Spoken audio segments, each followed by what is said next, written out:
Thanks very much for the opportunity to present tonight.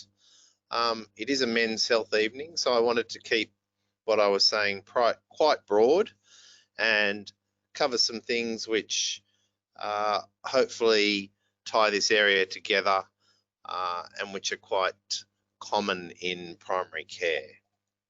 So I hope it's useful. Tonight, of course, I'll be covering the big ticket items in men's health.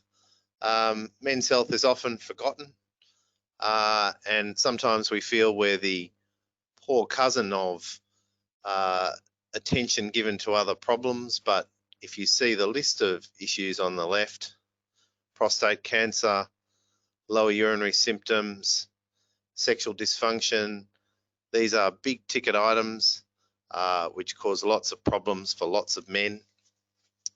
And of course, they all relate in somewhat to cardiovascular disease, the biggest problem and the biggest killer in our community, and hopefully that will become clear as we go on. So hopefully by the end of tonight, you'll feel more confident in discussing behavioural and preventative strategies that can reduce the burden of urinary symptoms, and to recognise those patients whose urinary symptoms may indicate serious disease. Of course, there are some of those patients. Hopefully also you'll be more confident in discussing a non-pharmacological approach to the prevention and management of sexual dysfunction, and perhaps discussing from a different point of view the methods and arguments for an early detection program in prostate cancer that moves away a little bit from the traditional paradigm of looking at PSA. So let's start with lower urinary symptoms. And this is the first poll I wanted to run, and I'm just interested in the opinion of the audience regarding this question. So in terms of a man with urinary symptoms and talking about drinking more water, is that something you would do? So is encouraging patients with urinary symptoms to drink more water, is it helpful? Does it have no effect? Is it usually not helpful and can worsen things? I'd just be interested in what the feelings are there. So I'll just give you about 30, 40 seconds to vote on that.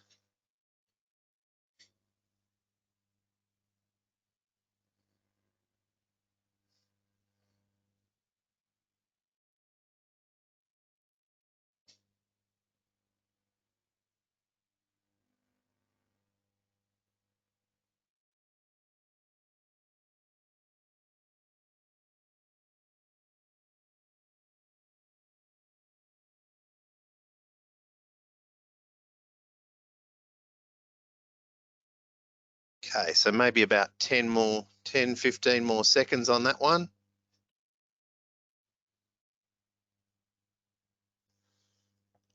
Okay, so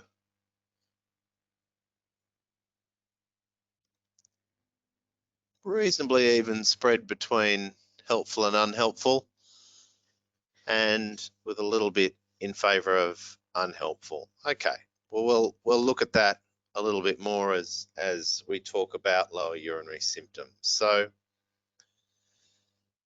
this is a big problem, as you all know. As men get older, we talk about it as lower urinary symptoms, not prostatism these days, of course, because not all lower urinary symptoms are due to the prostate. In fact, if you take a group of patients, both men and women of similar ages, they'll have essentially the same burden of symptoms, and of course women don't have prostates. So benign hypertrophy of the prostate is of course quite a big cause of lower urinary symptoms, but other causes of obstruction can also cause this problem.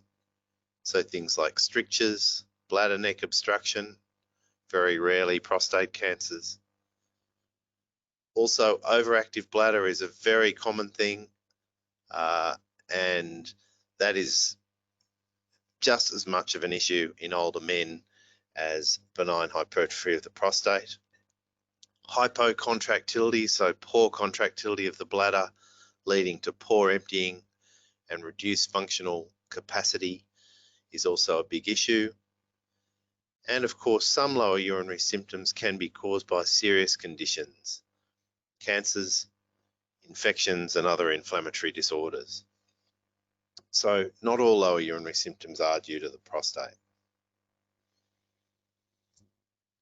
I just wanted to talk about perhaps a useful classification of lower urinary symptoms, which is one that I use in my practice all the time when I'm seeing someone with these symptoms.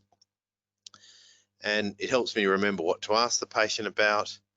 And particularly in the case of the last point there, the complicated symptoms, they can also be known as sentinel symptoms because they can often be the sign of serious disease.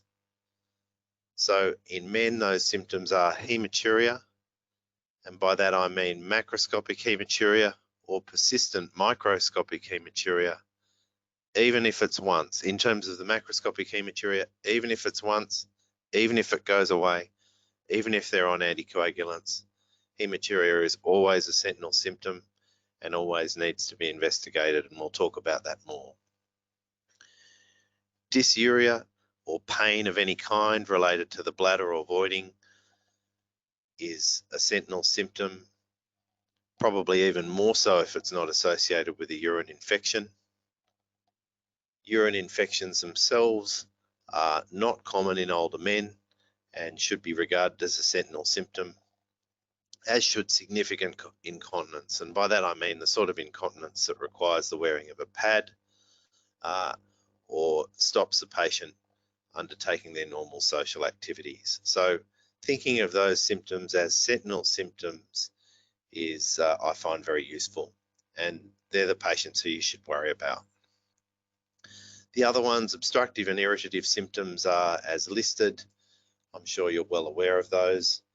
Unfortunately, the patient often has a mix of these, so it's often not totally clear what's going on. There are classic syndromes, of course, of obstruction.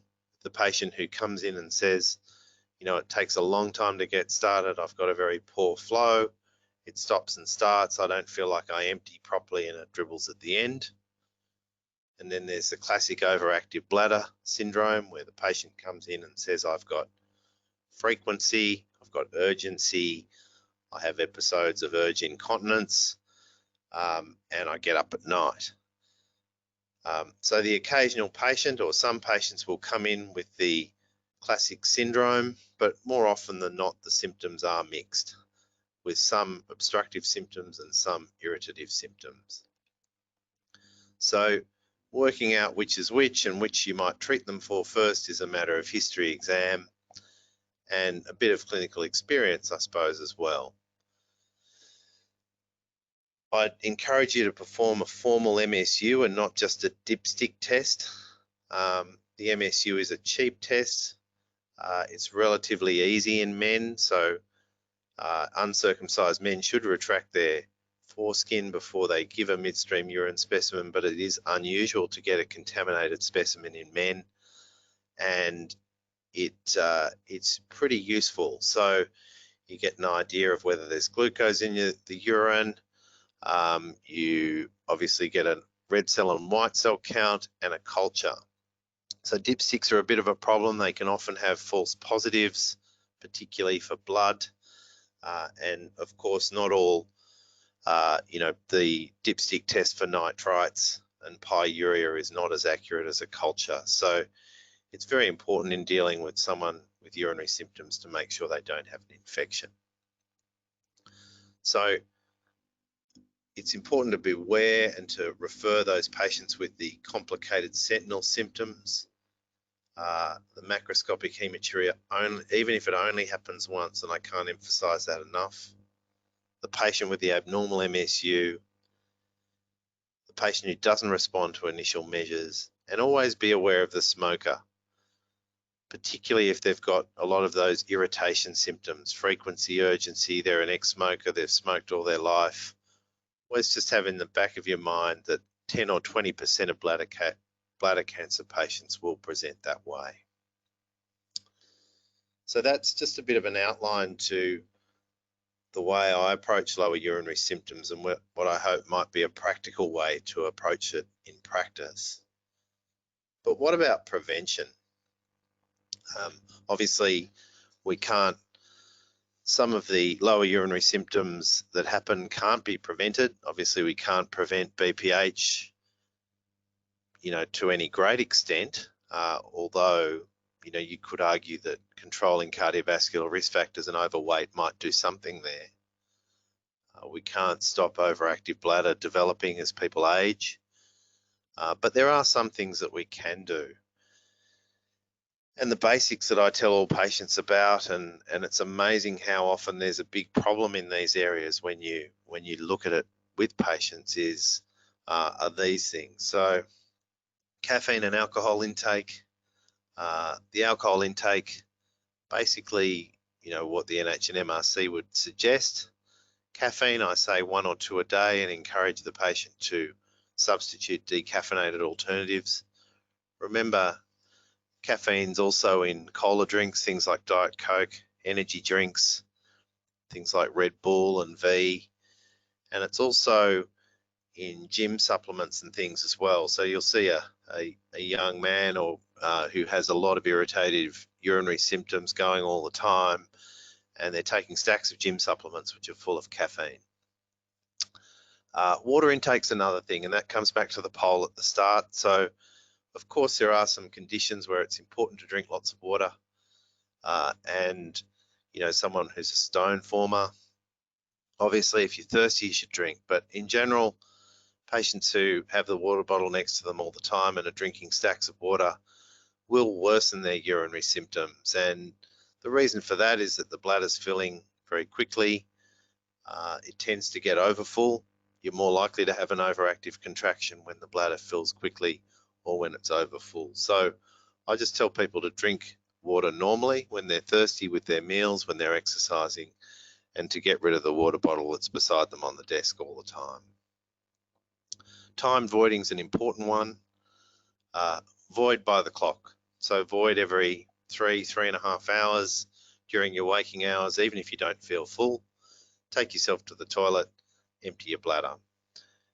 The rationale for that is to avoid, again, overfilling, which can over time overstretch the bladder, and also patients with overactivity are more likely to have an overactive contraction when they're very full. So voiding by the clock and not allowing overfilling to happen is important. In terms of nocturia, particularly getting up at night, treating edema is important because edema will tend to reabsorb when the patient's recumbent, and that'll all come out as urine. So treating edema is important. And ideally, diuretics would be given in the mid-afternoon so that edema and that the extra urine produced will be gone by the time the patient goes to bed. The new class of diabetic medications, the SGLT2 inhibitors, cause lots of glucose to be in the urine, which of course causes polyuria. So just be aware of those if the patient is on them. Jardiance, Jardiamet, Forxiga. It's amazing how many people have a great big meal and lots of food and fluid in the 4 hours before they go to bed and then wonder why they're up at night. And so obviously that's something that they can look at. For some older people, having their main meal in the middle of the day can help, and means that all the metabolic fluid produced from that meal will be gone by the time they retire. Cardiovascular risk factors are important, and and hopefully you'll see that they're important for all the conditions I talk about tonight. So cardiovascular risk factors, being overweight, having metabolic syndrome, tends to make you snore, produces nocturia, worsens BPH. There is some evidence it might increase the risk of some cancers.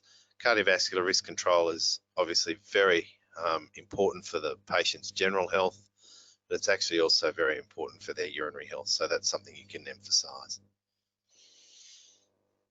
Okay. Sexual function. So there's a large burden of silent disease. I don't have to tell you guys that. It's often hidden. It may, patients are often very reluctant to bring this up if they're on their own. They need to be directly asked about it. And that means directly. So, you know, direct questions rather than sort of hinting at it. It is rarely due to testosterone deficiency, but those cardiovascular risk factors are a huge thing here. So metabolic syndrome is very common. Being overweight often causes a relative testosterone deficiency, decreased libido.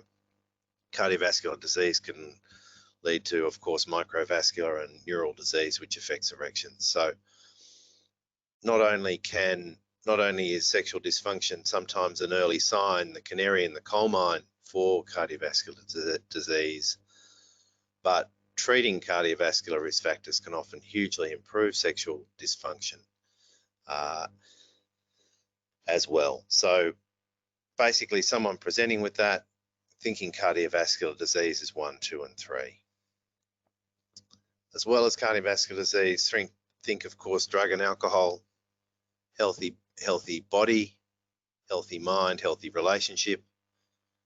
Yes, testosterone should be measured if the presentation is unusual or if the sex drive is very low, but it's very unusual for this to be the main issue. Much more common for metabolic issues to be the issue. PDE5 inhibitors are very good. First of all, they work. They're pretty safe. There's that interaction with nitrates, but they are safe. And they can often have a profound positive psychological effect for the patient as well. So they're worth trying early on to increase confidence and to work on the healthy mind aspect of things as well. They are the low-dose Cialis, the tadalafil, is probably best used on a regular basis every day or two, but it can be used as a PRN dose 2 hours prior to intended intercourse. It's probably best used as a background low-dose sort of regular dosing thing. The other 3 agents, Levitra, sildenafil, which is Viagra, and the new one, Spedra, which is a Vanafil. They're all best dosed about an hour prior and used on a PRN basis. These patients hopefully will have a cardiovascular workup either by yourselves or by a cardiologist. So it's just important if there's any, to make sure the patient's not on any nitrates, they're not getting angina, they don't have unstable cardiac disease before prescribing this stuff. But generally, very, very well tolerated, as you know. So the last thing I'm going to talk about is urological cancer prevention. And we'll talk about the big one, of course, prostate cancer, but also bladder, renal, and penile cancers, all urological cancers we can think about perhaps preventing or trying to prevent. And it's interesting, as for every cancer, breast, colorectal, you name it, it's been well shown through study after study that cardiovascular risk control decreases incidence of these cancers. It decreases the severity of disease when people do have these cancers. It improves treatment side effects and prognosis. So apart from the inherent benefits in improving cardiovascular risk factors, it also helps with cancer incidence and prevention as well. So that one keeps coming up again and again. Sorry. So bladder cancer. This is not a common cancer and it's becoming less common. It is still mainly in men, but I suspect that as the years go by, that will change. And the reason is that this is a hugely environmental cancer in most cases, very strongly related to smoking, as strongly related to smoking as lung cancer. So as time goes on, we will see it more in women, as women are smoking more than men now. But hopefully we'll see a continued decrease in the incidence of this. Most cancers that present are either non-muscle invasive, they're early, but some are muscle invasive at presentation, high grade and very serious. Once they do become muscle invasive, the prognosis is persistently poor, and it really hasn't changed over the last 20 years. So the 5-year survival of this, even with treatment, is about 50%. And what can we do to help that? Well, we can stop people smoking. I think that's probably the major thing we can do. But there's also something that we as doctors can do, and the first thing is that the very first time the patient says they have blood in their urine, they should be investigated for it. So they should have upper tract imaging and a cystoscopy and be referred straight away, first time, every time, for hematuria. And we should make sure that those patients are seen briskly. You know, they should basically have their cystoscopy within a month. They shouldn't wait on a public hospital outpatient waiting list for months and months and months before being seen, because bladder cancer can be a fast-growing cancer, which moves from a very highly curable state to a very serious state quite quickly. So yes, we can stop people from smoking, very important, but when there is hematuria, when there is a suspected bladder cancer, we need to move quickly, and that's very important. So we must always be aware that a patient might be in, even if they're not a current smoker, if they've had a lot of smoking exposure in their house or in their workplace, or if they're ex-smokers, they're still at often just as much risk. Be aware the ex-smoker or the current smoker with lower urinary symptoms, even if there isn't hematuria, never ignore hematuria. In terms of the upper tract imaging to use, CT-IVP is always preferred. You need to have normal renal function or relatively normal renal function for that investigation. Ultrasound's an alternative. The non-contrast CT-KUB that we use for stones is generally not very good for any form of upper tract imaging except for stones themselves. So if you're looking at someone with bleeding or pain or something like that, probably best to go for a CT-IVP if you can. An ultrasound as an alternative. And just remember that all forms of imaging can miss serious bladder cancers. So to look at the bladder, you have to have a look in the bladder with a telescope. It's like the bowel. It's no good saying there's a normal CT, there's no bowel cancer. It's the same for bladder cancer. Renal tumours, again, not common.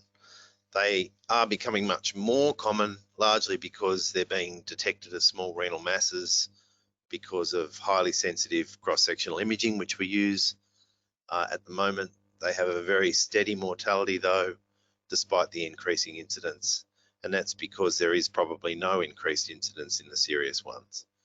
It is somewhat related to smoking and cardiovascular risk factors again, and can sometimes present with hematuria. So again, why we need some upper tract imaging with hematuria. The non-contrast CT can easily miss a renal tumour if the renal tumour is in the kidney itself as opposed to sticking out one side. It will be totally missed by a non-contrast CT-KUB, whereas an ultrasound or a contrast CT will pick it up. So that's important again. Penile cancers are HPV related, and they tend to occur in uncircumcised men. Hopefully in 70 or 80 years, this will be vanishingly rare as young men are vaccinated for the oncogenic HPVs. Certainly in our community, standard circumcision isn't indicated to try and prevent this disease, but people who have problems with their foreskin as an adult, who have phimosis and unretractable foreskin or recurrent infections, should certainly consider an adult circumcision. Always be aware of the persistent so-called fungal infection or eruption around the coronal sulcus or on the penis. This may be carcinoma in situ. So if something is persistent, consider referral or a punch biopsy or something like that to see exactly what you're dealing with. Okay, so on to prostate cancer. And this will be the last 5 minutes or so of my talk. So prostate cancer is obviously very common, and it's a bit of a dichotomous disease. So Obviously, it is in non-smokers, it's the biggest cause of cancer death in men. It causes a lot of morbidity, a lot of mortality. Yes, it often does occur in the elderly. And yes, the 5-year survival is excellent for patients these days. Some patients have very indolent cancers that can be ignored, but that is not true of all. And some young men with significant life expectancies develop serious cancers which need treatment and can be treated successfully. So it's a heterogeneous disease. Grade and volume are the best predictors of behaviour, and we're getting much better at this. So some are clearly indolent, some are highly aggressive. So when you hear on the news people saying, look, you know, we don't need to do anything about prostate cancer because people die with it, not of it. That is true for some patients, but not all.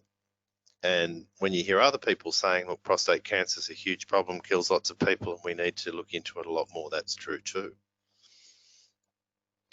So certainly some cancers, some prostate cancers, conform to the ideal for a cancer that is detected by screening. So we have a screening test that's relatively accurate and readily available, and I don't just mean PSA, which I'll come to in a minute. Disease can now be detected at a curable stage. Treatment is effective and clinically relevant. So for some prostate cancers, they're the ideal disease that you want to predict with screening. So just to start this discussion, let's do a poll again on thinking about a 66-year-old guy who comes to your office and he's interested in preventative health, interested in doing the most he can to keep well. What's your view of PSA? Do you do it? Do you not do it? Do you discuss it with him? I'll be interested in your thoughts on this one. So I'll just give you about a minute or maybe another 30 seconds or so to answer this one.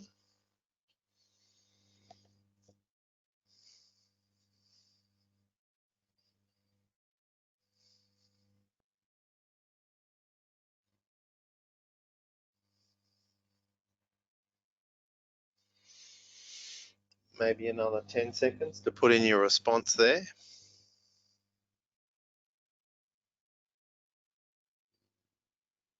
Okay, we'll close the poll there.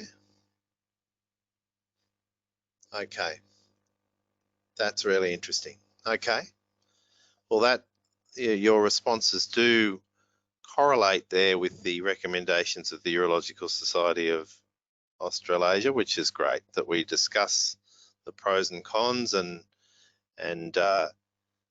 do what the patients want. Now, hopefully, what comes next will maybe change that discussion of pros and cons slightly. Certainly, there is no screening program at the moment, and a screening program based on PSA alone will never occur. You're all aware of the big trials that looked at PSA screening. The way those trials were conducted is so far away from current practice as to make those trials almost irrelevant now. So the way we would look for a prostate cancer in someone who was interested in early detection now is completely different from the way it was done in those trials. I hope I'll be able to explain that we're much better at identifying serious disease, at accurately working out what's going on, and not over-treating disease that doesn't need treatment. So the old paradigm, which was largely used in the big trials of whether PSA screening was useful or not, is on the left. A whole group of patients in the population had a PSA if they were over an age-related norm, or perhaps if they had an abnormal rectal examination, they underwent a biopsy via the transrectal route. This was often with 6 cores and was blind, so they weren't aiming at anything in particular. When prostate cancer was diagnosed, the treatment was preferentially directed towards those with the least chance of dying. So low-grade, low-stage disease tended to be treated with surgery. High-grade, serious disease tended to be treated with hormones or radiotherapy, and therefore, not surprisingly, results weren't too good. So nowadays our surgical and other treatment methods are much better, and because of MRI and transperineal biopsy, we now don't see the huge discordance between the stage and grade we get from preoperatively and what you get from a pathological specimen. Nowadays, with an MRI and a transperineal biopsy, it's pretty unusual to get a surprise when you get surgical pathology. In the old days with transrectal ultrasound and 6 cores with no MRI beforehand, it was very, very common to get a lot of discordance there. So active surveillance, of course, wasn't really heard of until about 10 years ago. So now we do a risk assessment based on multiple factors, including PSA, and use MRI selectively. Then we direct a transperineal biopsy to all parts of the gland, but specifically and more so to the areas identified on the MRI, so we get an accurate assessment of volume and grade, which allows us to direct treatments preferentially to those who really need it and who've got lethal disease. And all the time there are steps forward in multimodal treatment and adjuvant therapy for those patients who have the serious disease. So what would an ideal screening program be? Well, it's probably very much what we're doing in practice now with the selective use of MRI and targeted biopsy, with treatment for those who have serious disease and not otherwise. And we're trying to get better at this all the time. So how do we prevent prostate cancer in primary care? Well, we can't prevent all of it. Certainly control of cardiovascular risk factors is important, but PSA, because of these other methods available, has got a bit of a new lease of life, and it still remains an important part, but only a part of the paradigm. It's not everything. Okay, I'm running a little over time, so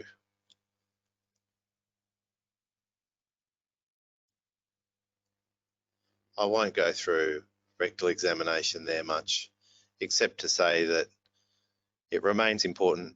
I do it for every man I see. I don't necessarily expect GPs to do it, and I think it's fine if you don't do it. If you feel confident with it and you know how to interpret the results, it's very useful. With experience, it becomes easier, and you can trust what you're feeling, but if not, it's okay. And it certainly does help contextualize and interpret the PSA level you're seeing, particularly in the context of size. So how do we prevent urological cancer? Well, number one, don't smoke, and beware that the smoker is at higher risk of urological disease. So obviously take special care with those patients who are smokers and have urinary symptoms. Cardiovascular risk factor control is very important for general health, of course, but also for urological cancer. Never ignore hematuria, and early prostate cancer should not be put in the head in the sand basket because of the results of previous trials. We're a long way ahead of that now, and there is an upside to what can be offered. So take-home messages, and I'm sorry for going 5 minutes over. Cardiovascular risk control is not just important for cardiovascular disease in your patients, it does prevent and improve outcomes from urological symptoms and cancers. Another reason to emphasize the importance there. Lower urinary symptoms can mean serious disease. Hematuria must always be referred for a cystoscopy. Always have upper tract imaging, even if it only happens once. Watch for those sentinel symptoms, particularly in smokers. Consider changing from doing dipsticks to formal MSUs. Sexual dysfunction means cardiovascular disease, and controlling cardiovascular disease can hugely impact sexual dysfunction. And yes, early detection of prostate cancer remains imperfect, but there has been whole-scale change in the last 5 years, and the negative results of old screening trials shouldn't necessarily inform our current behaviour. So thanks for listening to that, and be really happy to take any questions that you've got. Thank you, Dr. Richards. There's quite a few questions that have come through, so we'll try to get through as many as we can in the remaining time. The first one was from a GP wanting sort of a recommendation for a patient they have who is a 50-year-old male with nocturia, who's had that only for several years. What would you recommend to that GP? So nocturia is nocturia on its own can be a really difficult one. So I'd obviously want to know about their other lower urinary symptoms. Do they, on history and exam, do you think they're part of the irritative group, obstructive group? Have we tried a medication? But often isolated nocturia can be a non-urological thing. It can often be a medical thing. So probably the first two tests I'd love to do, apart from the history and exam, would be a formal MSU and to do a time and volume diary to see whether their nocturia is related to nocturnal polyuria or is it frequent small voids at night. Because if it's frequent small voids at night, I need to see them. If they've got nocturnal polyuria, they probably need to see a renal physician or another physician, because that is usually related to something like resorption of edema, renal disease, obstructive sleep apnea, other things like that. But nocturia can be very complex. Great, thank you. The next question is, do PDE5 inhibitors cause an increase in PSA level? No, they don't. The next question is that Kidney Health Australia's guidelines for primary care are that UA is more sensitive for microscopic hematuria than MSU, as the red cells can lyse before MSU gets to the lab. Could you comment on this, please? Well, the problem with UA is that a number of things can make the dipstick positive for blood, not just blood itself. So, I mean, it is meant to be the UA, I suppose, is meant to be a highly sensitive test, but not a very specific test. So that means that, you know, you will get lots of false positives. The kind of microscopic hematuria we're worried about from urological disease should be quite obvious on an MSU. And, you know, I think that the important thing is to make sure that there are actually red cells there, and we get so much other information, the most important being, of course, the culture. So I'm not saying that dipstick doesn't have a role, but I think for urological disease, from my point of view, I see MSU being underutilized a little bit. The next question is urine cytology 3 useful in investigating hematuria after you have excluded infection? For macroscopic hematuria, no, it's not, because what the cytologist will see under the microscope is a whole lot of red cells which completely obscure the view and doesn't allow the cytologist to see the cells that they're looking at, the urothelial cells. For microscopic hematuria, it can be useful. Personally, I would only tend to use it in patients with a heavy smoking history. And it should be remembered that it's a very expensive test. So it's about $200 for a cytology times 3, as opposed to $20 for a MSU. So for macroscopic hematuria, they're going to be fully investigated anyway, so I certainly wouldn't bother with cytology. Microscopic hematuria, I think it's certainly relevant in smokers, but perhaps otherwise not. The next question is about what the role of obesity is in the risks for urinary tract cancer. Well, I mean, I think in terms of all the studies that are done, they do it again and again. You know, breast cancer, colorectal cancer, urological cancer is no different. Obesity tends to increase incidence, tends to increase severity of disease, makes treatment more difficult, makes prognosis worse. So while there's nothing particularly specific about obesity as a risk factor for any urological disease, I think that general comment about obesity does hold, that it certainly by controlling their cardiovascular risk factors, patients can help themselves in terms of urological cancers in that way. The next question is, we have been told that bladder training is one arm of treatment for OAB so that the bladder capacity increases and the message to void is not triggered by only slight bladder distension. Has this advice now changed? From what you have said, there are risks from too much distension. Is there a sweet spot? So look, bladder training is a bit of a, bladder training's not so much changing what the bladder does, because that's pretty difficult to do.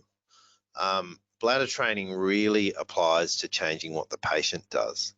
So bladder training is best thought of as extended time with a specialist nurse who's used to dealing with these patients, who basically covers voiding behaviour. And by voiding behaviour, I mean,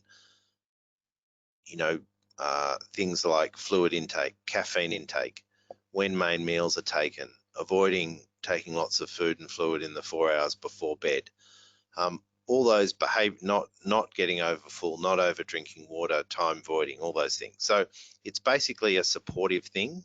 So it's not trying to make the behaviour of the bladder different. It's trying to make the behaviour of the patient different. And I think that's really what we mean by bladder training, that by giving people support, advice, and changing their habits in that way works better than just giving them a tablet. That's what we mean. Great. Might try to get 2 more questions in if we can. One is, at what age should we start doing prostate cancer screening?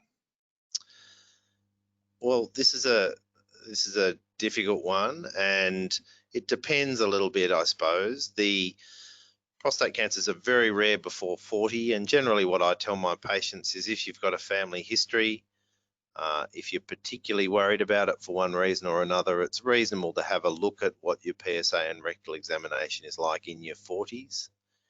For most people, who I would start thinking about it as people reach 50, to start having the discussion, rectal examination, perhaps baseline PSA, that kind of thing. So I'd say 50 for most people, 40 for those with a strong family history or particular concern. Okay, and one last question, hopefully there's a quick answer to it. What is best to do with the PSA result above the median for age, but below the threshold of the upper limit, presuming they are asymptomatic? Sorry, can you repeat that one?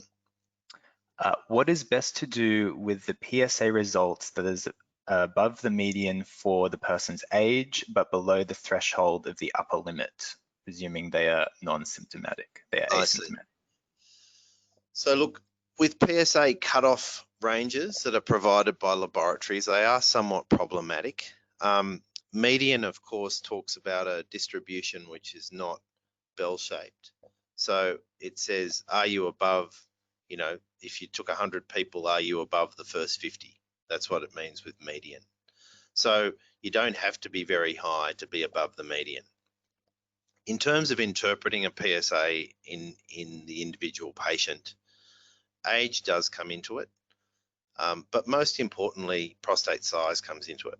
So you're a little bit more relaxed about a higher PSA in someone who's got a bigger prostate. And you also want to look at the PSA, that how it's behaving over time, how it relates to prostate size, what is the age of the patient, what's their family history, that sort of thing. So I suppose what I would say, the way I look at PSA is it's very individualized. What would I recommend in general practice? I would tend to more look at those, the levels that are in the MRI guidelines are pretty good. And that means that, once you start getting above 3, particularly with a free to total ratio that's low, that is below 20%, you start worrying. Obviously a PSA that shows an ongoing rise. And if you do a rectal examination, a higher PSA in a patient that doesn't have a big prostate. But it does, to contextualize the PSA for the individual patient, requires, putting a lot of things into the mix. It's not, unfortunately, as simple as looking at a normal range. I hope that's somewhat clear. Great, thank you, Dr. Richards. We'll have to wrap it up there, but thank you so much for your time tonight. Okay, thanks very much for having me along. No problem, and thank you to everyone for submitting your questions. Our next speaker tonight is Dr. Sean Nicklin, who will be speaking on men's hands. So welcome, Dr. Nicklin.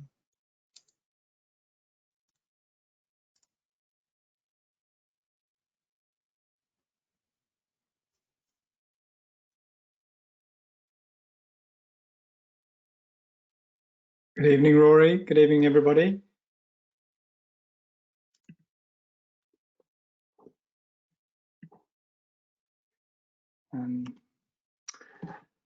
Tonight, I'll talk to you about men's hand traumas, injuries that are much more commonly seen in men than in women. And I'll take you through hand injuries in general, not going into too much detail. Obviously, it's not something that you'll tend to see coming in your practice with fingers off and major injuries. So, but it's often very useful for you to have some idea about the assessment of hands in the acute trauma situation that helps in actually managing patients post-operatively as well, and gives you an understanding of sometimes the injuries that people have that we would refer to you with our post-operative reports. Also go through some of the initial management and appropriate referral. Following on from that, I'll talk through nerve injuries in particular, a particular area of interest of mine, and the different types, how we manage those and sort of outcomes. This leads very much so into pain, different types of pain management, and an area that's increasingly requiring input from surgery. And with regards to that pain and nerve injuries, amputations, which is another evolving field in hand trauma, and finally, the adverse psychological effects of hand injuries. So hand injuries, what do you need to know? You need to know about some of the common injuries, fingertips frequently getting places they don't need to be and frequently getting injured. Some of the common fractures and palmar lacerations, the typical avocado knife, taking the stone out of an avocado. Things like that. The palms are regularly used as a stabilizing mechanism when using tools, and they're particularly in the non-dominant hand, we see those injuries frequently. The anatomy that you need to know, we're not taking you back to those daunting times of looking through dry anatomy textbooks. It's really quite simple, and I'll just give you some pointers on some nerve examinations and some critical points for that. And the emergencies that you may well be confronted with, such as amputations, loss of blood supply, ischemia, significant bleeding, and how you can manage those, and also some of the simple management of small emergencies. Referral, really, most of the time with these hand injuries, the referral is fairly straightforward. It's either to an emergency department in a local hospital, or if you have a good relationship with a local hand surgeon, direct call there for things that you don't feel need emergency treatment. So hand injuries come in all shapes and sizes, from minor little nail bed injuries through to catastrophic amputations, such as you can see in that picture there. There's a lot of anatomy on showing those two pictures, but really we want to keep it fairly simple. An important thing with the anatomy is understanding some of the terminology that will help you communicate when talking to hand specialists and also to emergency doctors. And I'll also mention some of the very simple tests for you to go through in testing nerves so that you've got some understanding of the anatomy of those as well. There's some pretty significant variations in our various body types and sizes, but really in essence, the anatomy variations are all quite minor. They really come down to some nuances, and even with age, the basic anatomy, particularly in the hand, doesn't change greatly at all. And even those size and shape differences, it's still the same sort of surface anatomy, and there's still the same nerve, blood vessel, and tendon anatomy. So what do you need to know? Surface anatomy and terminology relating to that is really important. If you're trying to talk to somebody over the phone and the inappropriate terminology is used, there's lots of confusion. So being able to be concise and exact with the description of an injury is very helpful. And understanding where certain things are placed in relation to the surface anatomy of the hand. in examination of the nerves, people get concerned about this, but really can be brought down to these three very simple examinations. For an ulnar nerve assessment, it's the pulp of the little finger is always innervated by the ulnar nerve and is a very reliable indication of integrity of the ulnar nerve. And the first dorsal interosseous muscle, which is the muscle that abducts the index finger, feeling that with movement of the index finger is a very reliable, it's universally innervated by the ulnar nerve again, so you know that the ulnar nerve is intact if that's working. The median nerve, the pulp of the thumb, universally innervated by the median nerve, and the abductor pollicis brevis muscle at the base of the thumb, that sort of fullness that you've got there is always median nerve as well. And in the radial nerve, that's all of the extension of the fingers and the wrists, so any extension of the hand, and the dorsal first web space. So just with those very simple examinations, you're able to assess the three main nerves into the hand. Understanding to a certain extent the muscular tendinous differences in the flexor tendons is very helpful as well. The flexor digitorum profundus and the flexor digitorum superficialis. Understanding that the profundus goes to the end of the finger and only flexes the distal interphalangeal joint, and the FDS goes to the PIP joint. And often in the little finger, the FDS is absent, about 15 to 20% of the population. Bit of a busy sort of picture, this one, but it does show, this is really to show the Kaplan's line, which is a line that runs along the flexor surface of the thumb and across the palm, proximal palm. And along that line, there's a few critical structures, such as the deep palmar arch. It's the distal end of the carpal tunnel, so the median nerve terminating there, and all the common digital nerves going to the fingers. The recurrent motor branch, which comes off the median nerve, going to the muscles of the thumb. And it's a pretty critical area in the hand. If there's an injury there, a high index of suspicion for significant injuries with morbidity. And you can see there some other marked common digital nerves and where they sit in relation to the hand. It's all in a fairly confined space. Interestingly, injuries we see very frequently, which are less concerning, is over the thenar fullness of the thumb. You would think that would be a critical area, but almost always that's a simple injury of the muscles and requires very little treatment.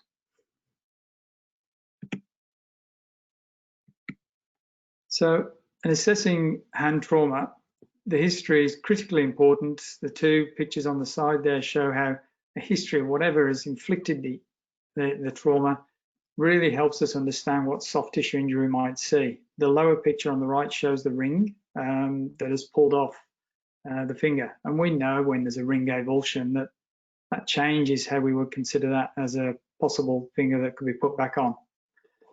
Even simple things like the saws that are used, whether they're wood cutting or metal saws, they both have a very different impact on the soft tissues and will make a big difference to what we can do when we treat that patient.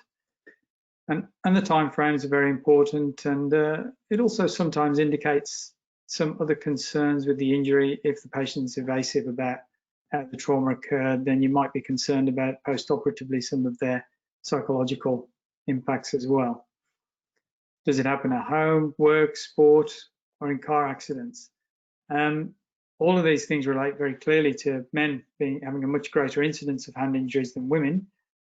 Generally doing their DIY at home, they are more frequently involved in work activities that put their hands at risk.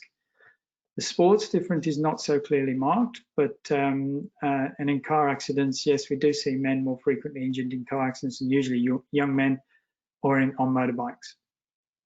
And the patient factors make a difference to how we might make choices for our treatment as well. And insurance status is important. It can help in how you may refer patients, and it also can help in how that patient's taken to hospital and the time frame in which we can get surgery done. Examination. First thing, you can elucidate in most hand injuries the sort of things that you think are injured by combining your knowledge of the surface anatomy and the appearance of the hand by simple observation. You can see in this picture on the right, it's pretty clear that that person's had a significant laceration over the middle and ring finger in the palm, and there's no flexion there. So they've almost certainly injured those flexor tendons. And the blood in the wound suggests that there's been a blood vessel injury and most likely a nerve injury as well. Looking at that site of laceration and relating that to the surface anatomy, that tells us what's anatomically at risk and can focus the examination, so that most of the time the examination can be focused and completed really in a matter of minutes. The neurovascular status is fairly easily performed in most circumstances, but if there's a high index of suspicion, it can be misleading in the acute phase because the nerve function can be preserved in the early phases post-laceration, so within that first 24 hours. And tendons, really, this is fairly obvious in this picture, but testing those tendons and then testing to resistance gives a good indication of where a tendon may be partially injured. And these are one of the most commonly missed injuries that we would see delayed when there's been a fairly innocuous laceration in the palm or finger, and 1 to 2, 3, 4 weeks later, that tendon then ruptures because there's been a 50% injury to the tendon and it's torn apart. Any tendon that's got less than 80% laceration of it will tend to last well until there's resistive flexion. So beware that, and resistive flexion is the indication of that concern. Imaging really in the acute situation can be quite simple. X-ray always in any open wound, looking for foreign bodies, looking for any underlying fractures that are not detected, and we always require that. CT and ultrasound in the acute situation are not really necessary, but in closed injuries where X-rays are not clear or there's concern about nerves or tendons, ultrasound can be useful. And the examination of the patient, noting swelling, that's a very important thing to note, dependent on the time frame, because a change in swelling over time can indicate something more significant. Deformity, and using once again those terms to describe angular or rotational deformities, and loss of movement or abnormal movements. And tenderness obviously is a good pointer, and that neurovascular integrity once again is critically important to elucidate and describe, as that can have a big impact on post-operative neurovascular integrity if that's not been established pre-injury. And each step that somebody takes along that trauma pathway, the person who comes along and sees them next, they often will just rely on an examination that's been performed by a doctor or nurse prior to them. So then the first examination can be quite critical in that. X-rays, fairly straightforward, they should be, but unfortunately they're not always as helpful as they could be. All views of bones and joints would ideally have 3 planes for us to see, and in 2 planes you can still miss fractures and ligament injuries and avulsion injuries. Need to include the joints, proximal and distal to the injured part. And there's some special views which are not too relevant to the talk tonight, but requesting carpal bone views and clenched fist views can be helpful with carpal injuries. The Brereton view is a specific view for the metacarpal phalangeal joints. And stress view is, as you see on the side there, where you think there's an injury to the ligament and you can stress the joint of concern while taking the X-ray. In the acute phase, CT and MRI don't play much of a role until seen within a specialist unit.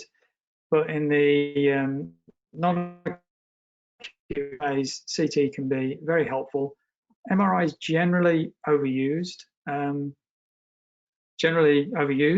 We believe, in the upper limb. And the problem with MRI is that it will detect abnormalities in the upper limb. And a proper report from the radiologist is really strongly supported by a referral with some clinical indication. So we would generally prefer to see a patient prior to an MRI scan, because then we can direct the radiologist in the sort of scan that we want and what we're specifically looking for. In the trauma situation, bone scan is an unusual investigation that we would need. Describing fractures. Once again, using anatomy is important, specifically describing that location. The geometry of the fracture, be it a transverse, oblique, all that terminology allows you to describe things over the phone and make it clear to the surgeon you're referring to what they're thinking and what they're looking at. Deformity and stability are things that can help also in that assessment of what we think may be injured with the ligaments or joints involved, and always commenting on whether there's any laceration, it's open or closed. And once again, neurovascular status is important as well. Open fractures, these are an emergency. We ideally would be treating open fractures within 8 hours. I have to say that's an ideal that we often don't achieve with the trauma situation of trying to get patients into operating theatres.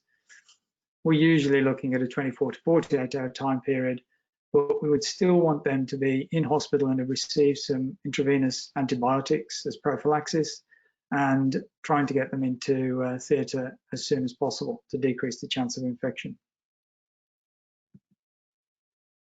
Joint injuries, the finger dislocations, they're very common, and sometimes in that acute phase, they can be really easy to reduce. Always get an X-ray before you try a finger dislocation. Still incredibly common for us to see fractures that have been reduced without X-ray, and with, instead of a nice satisfying pop of a joint, you get a less satisfying crunch of a broken bone. And to establish that pre-reduction situation of the bones is important as well, to see if the reduction has actually caused any ligament avulsion or any further injury. Carpal disruptions, they're not straightforward to assess. You'd think because there's such significant injuries requiring significant force that they'd never be missed. But this is one of the most frequently missed radiological diagnoses that we see in the trauma situation. All of these wrist X-rays have carpal disruptions. The keys to this is looking at the so-called Galula's lines, which are the lines that we see lining up the articular surface of the carpal row, so the proximal carpal row. You can see in that one on the left-hand side, that's clearly disrupted. There's a step there between the scaphoid and the lunate. And then those lines coming into the mid-carpus and into the distal carpal row. Any break in that nice curvature or line is an indication that something's not quite right. And the picture in the middle is one of the ones where we would not infrequently see that missed, and that's a transscaphoid perilunate, and the lunate has popped out onto the volar surface of the carpus there. They need to be treated in a very short time frame to prevent median nerve injury and to prevent a non-reducible fracture dislocation. So management, what's it appropriate to do? Some of you may well have minor procedure facilities, and you may well be prepared to take on management of small lacerations. I think in the right sort of environment, it's reasonable to explore a wound if you're concerned that there's a piece of glass or there's some significant bleeding.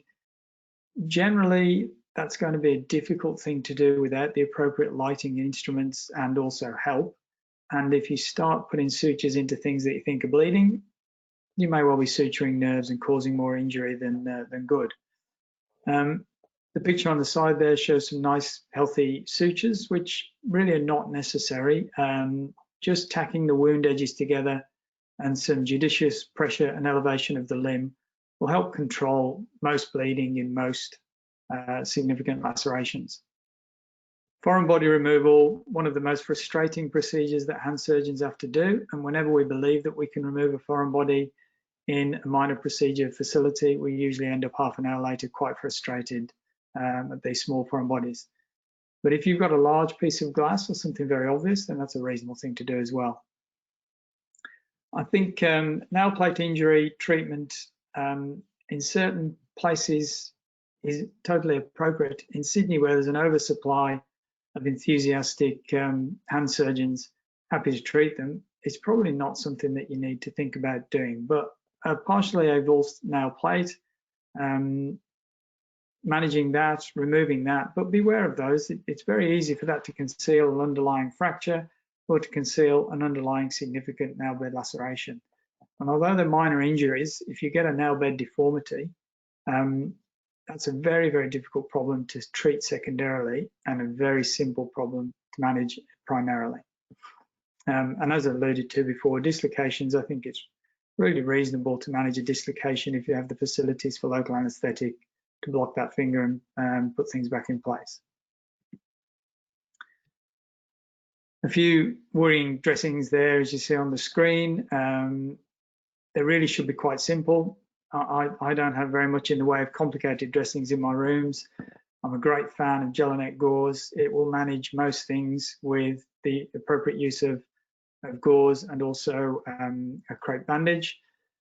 Simple dressings with compression and elevation for 10 minutes by the clock will control most bleeding, no matter how significant it seems to be.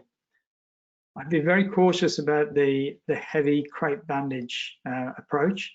Usually you're just covering things up further and applying further pressure and not allowing yourself to see that wound and its ischemic status and how much bleeding that there is.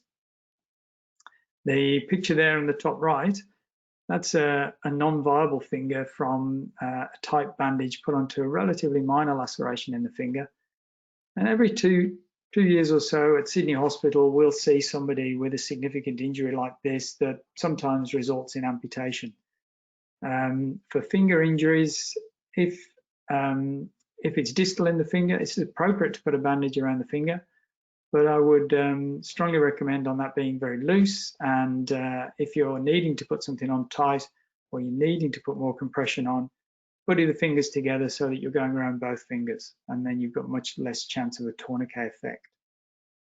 The skin in the bottom there shows that effect that blood can have on skin, creating a very water-soaked skin element, and that increases our chance of infection significantly.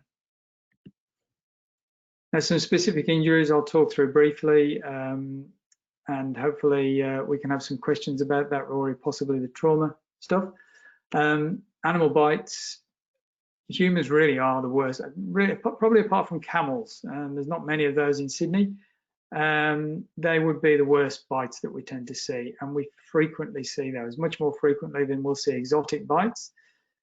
Dog bites, they tend to tear and pull apart and crush skin, so often more open, but still significant. Cat bites are much more significant. They seem really innocuous because they pretty much inoculate the wound.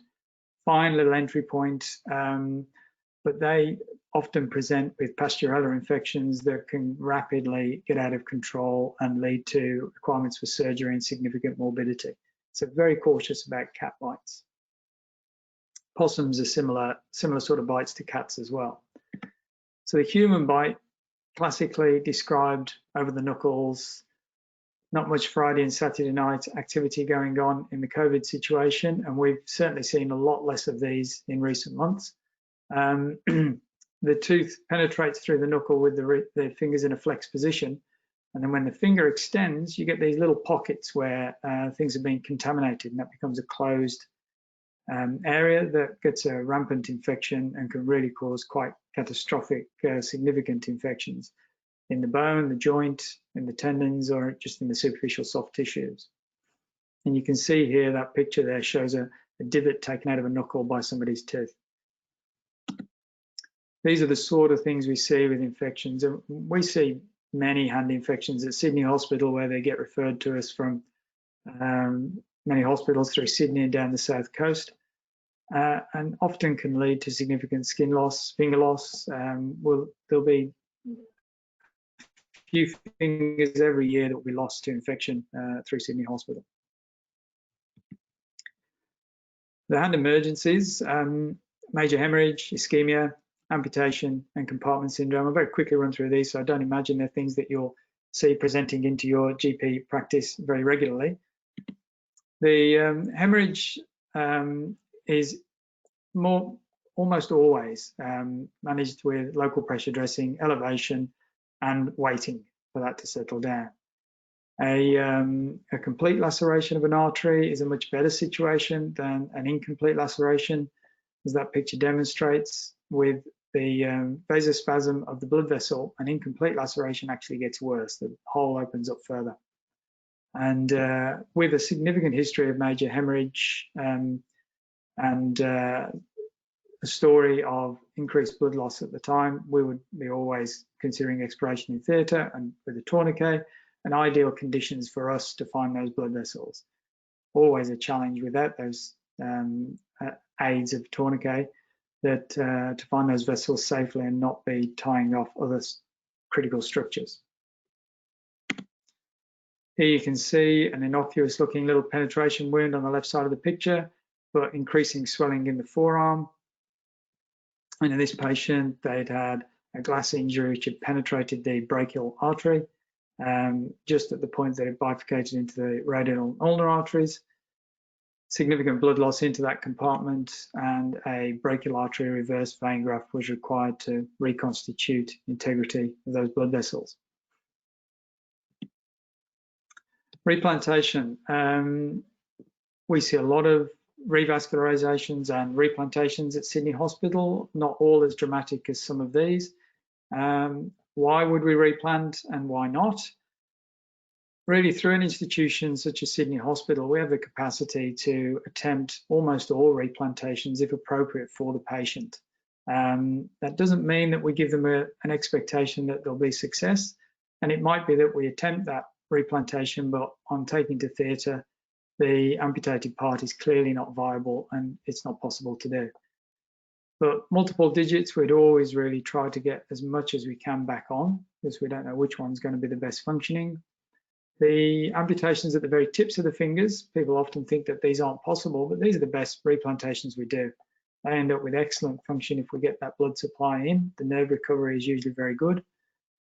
Major limb amputations, such as you're seeing in that bottom picture, are fortunately very rare and are often very difficult and challenging, and the patients are significantly impacted in their general systemic well-being. And their recovery is pretty poor as well. They get muscle necrosis and they get poor function in those muscle tendon units. If you do end up with a situation of an amputated part, what we recommend is that that amputated part is wrapped in some saline moistened gauze, sealed in a plastic bag, a specimen bag, that sort of thing, and then it's floated on some iced water or ice slurry for transportation. You're able to replant digits, certainly within a 12-hour time frame, but even up to 24 hours with that sort of preparation of the part. If there's muscles and tendons involved in the amputated part, our time frames are much shorter.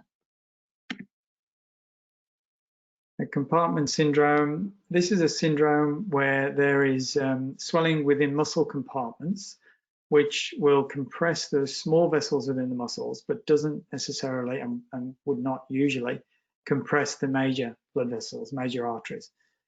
Pain is severe and unrelieved by any release of dressings or any sort of interventions, unrelieved by analgesia, and fairly clearly shown as the passive stretch test, where there's significant pain on just trying to straighten the fingers out. And the posture that you can see in that picture shows a classic compartment syndrome posture. The other features that were historically used to describe compartment syndrome, if you get to this point, you've probably missed the boat. That's paresthesia, pallor, paralysis, and pulselessness. That means that the muscle's dying in your compartment, basically. And we need to treat patients urgently before they get to that point.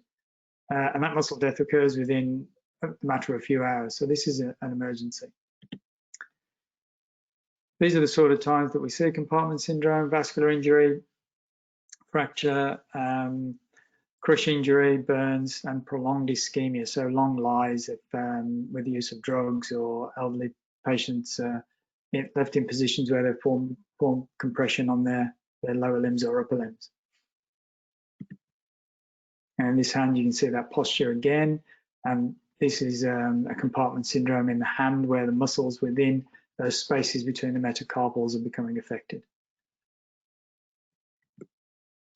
So in summary, really, the assessment doesn't have to be difficult. It can be done fairly briefly and concisely if you keep in mind some of that those anatomical landmarks that I discussed earlier. Always assess the neurovascular status. Simple investigation with an X-ray, acute management of bleeding and simple dressings, and referral.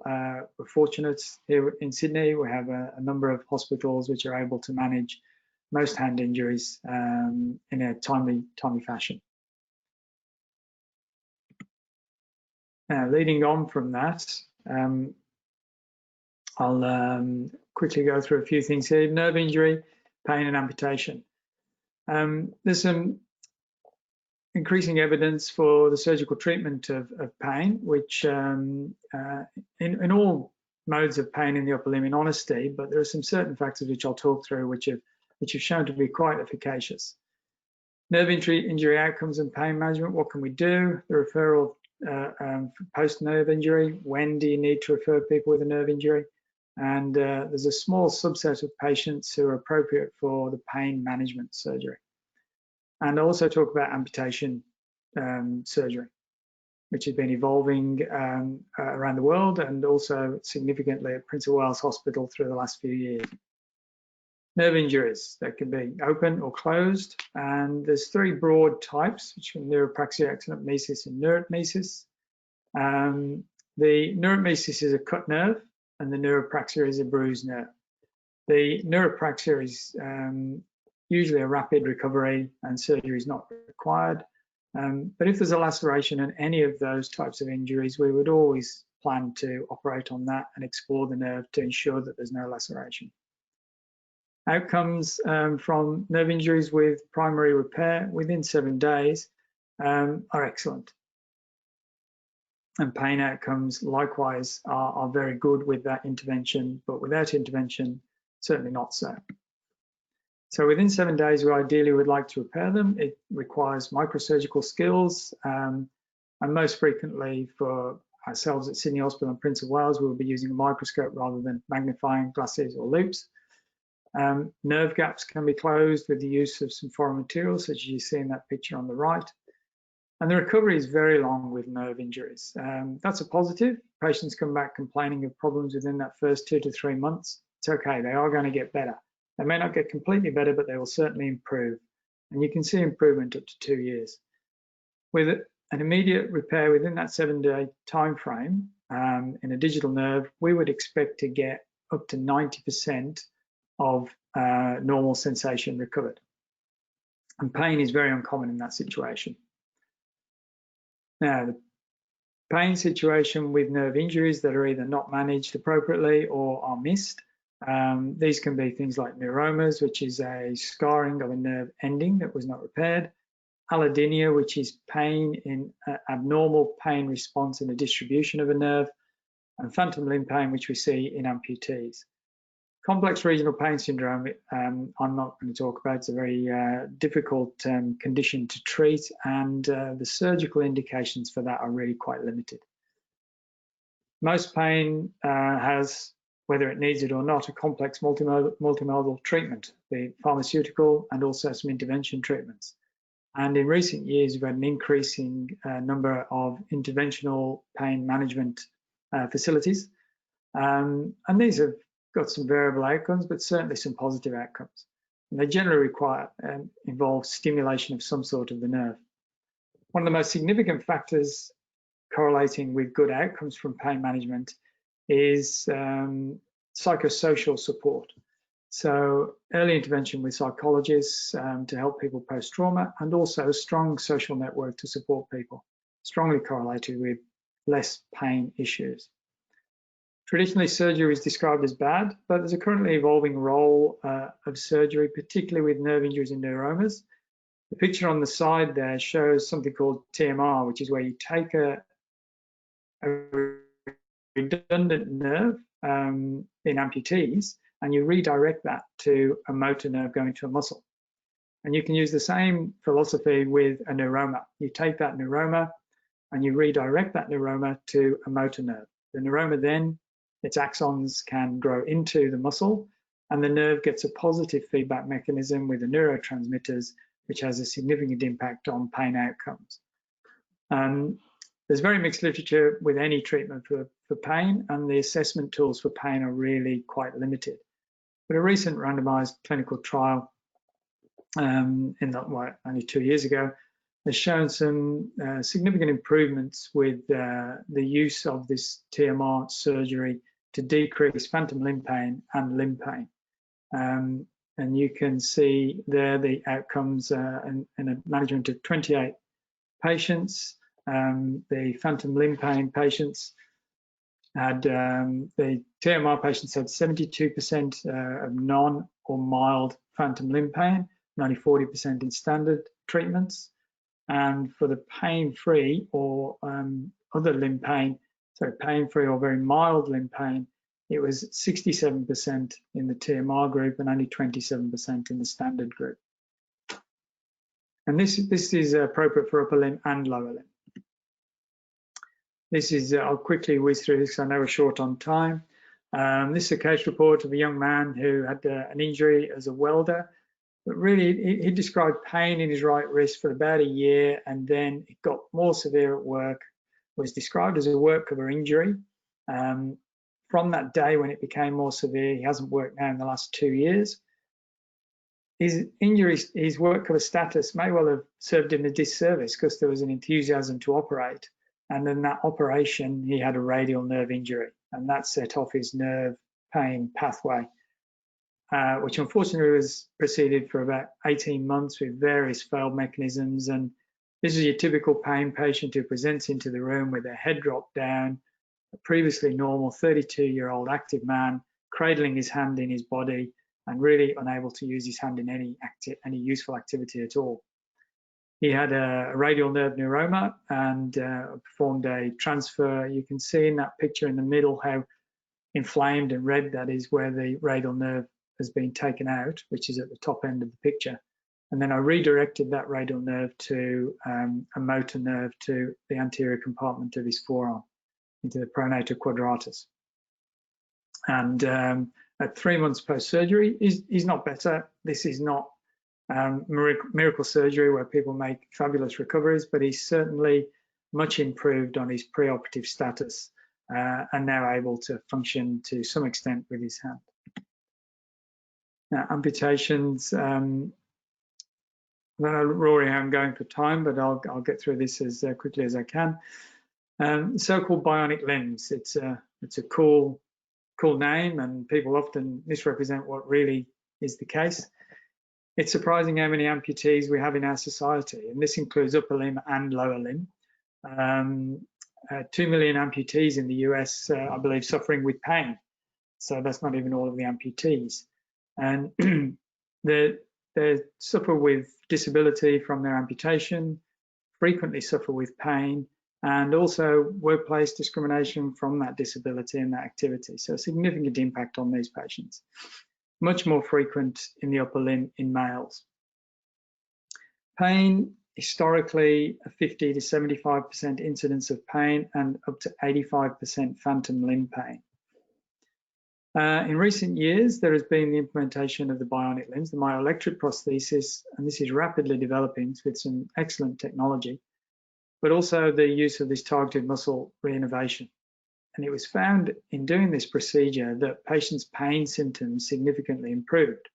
And after those anecdotal reports, some further animal and human studies have shown that that can be confirmed and demonstrated to be quite an effective management for patients' pain, both their limb pain and their phantom limb pain. And also the use of osseointegration doesn't have any impact on the pain, but it does improve the utilization of these really quite heavy prostheses. An upper limb prosthesis above the elbow would be about $250,000 and weigh about 15 kilos. It's a lot of weight to carry, and it works much better if we've got a pin there directly into bone.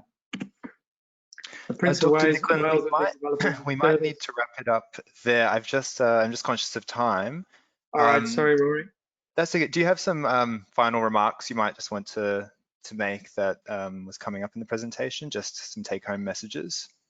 Yeah, look, I think really the key at the end was the impact here from a psychological point of view, and particularly in men.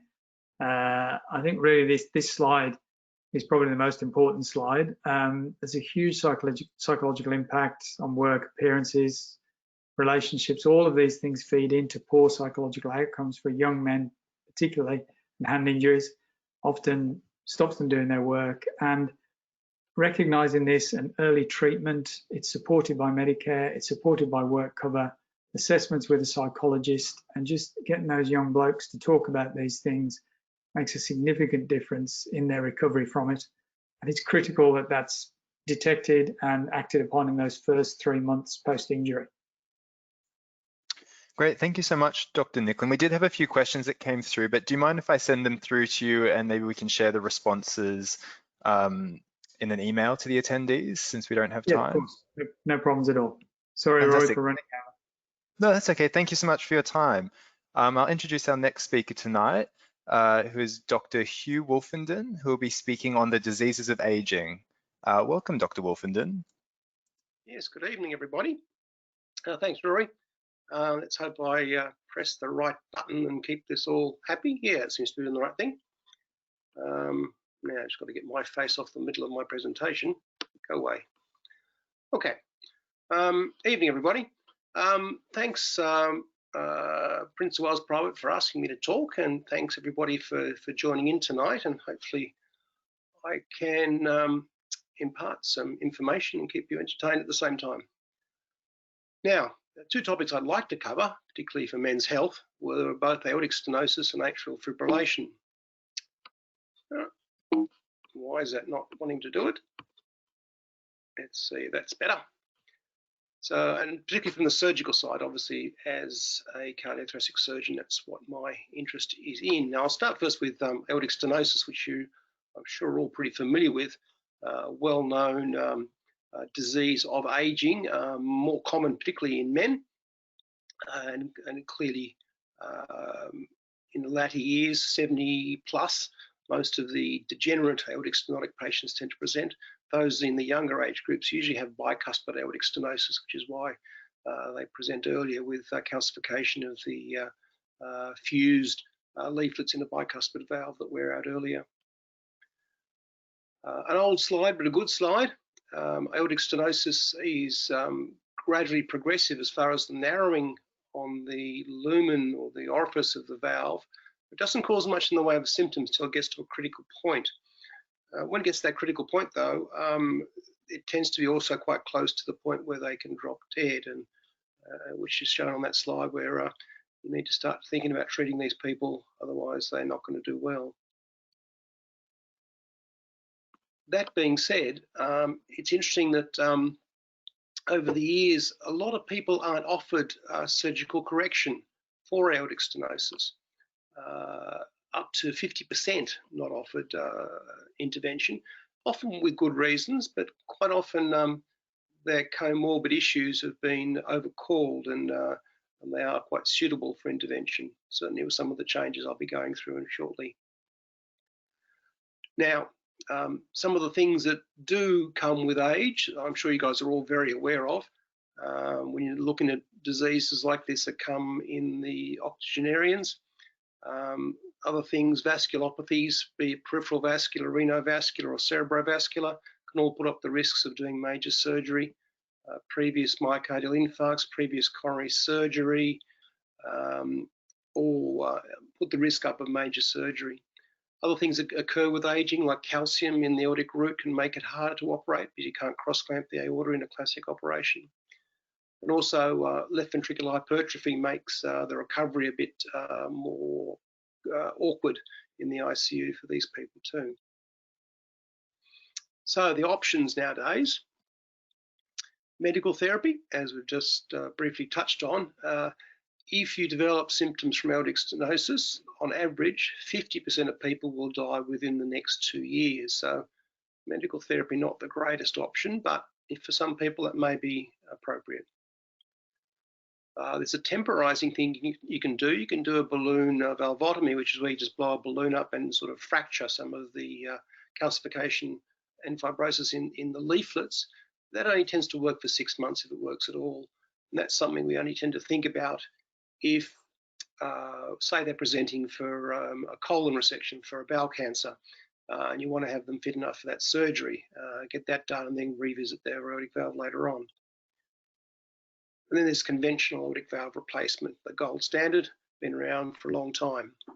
Now, the two options after that I'd like to touch on are doing the same procedure as a minimal access procedure to put the patient through a bit less, or even less invasive is the TAVI, which we'll cover. Now, The standard procedure, 1961, Albert Starr did the first one. It's a very good procedure, works incredibly well, and in most patients, mortality ranges of 2% up to 4% for some of the older ones in their 80s, with low risks of strokes and other things, and works very well. But as mentioned, as you get older, it gets a little bit more risky. So I want to touch on trying to do it without being as invasive, and we start off with a minimal access type procedure. And oh, sorry, I'm trying to check my pictures come up properly. Yes, where the blue square is, that's where the aorta is. Now that picture there shows the view through a stenotomy, and the bit you want to see is only the blue square. So a stenotomy does give you excessive view. So it's possible to do it in a smaller way. And RAST stands for right anterior small thoracotomy. And there are a couple of different versions, and they're on the bottom of the screen. The one A is a hemistenotomy, superior hemistenotomy. B is the one I do, which is a right anterior small thoracotomy, which is just an incision in the second intercostal space. C is a right parasternal one, which is a little bit more disruptive of the ribs. And D is a partial stenotomy, which is transverse partial stenotomy, which is not really done very much.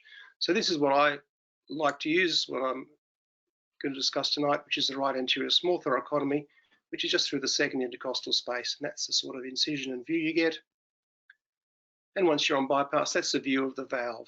So that's showing the very typical looking stenotic aortic valve with nice, not so nice, calcium involving all leaflets with a lot of thickening and stiffness.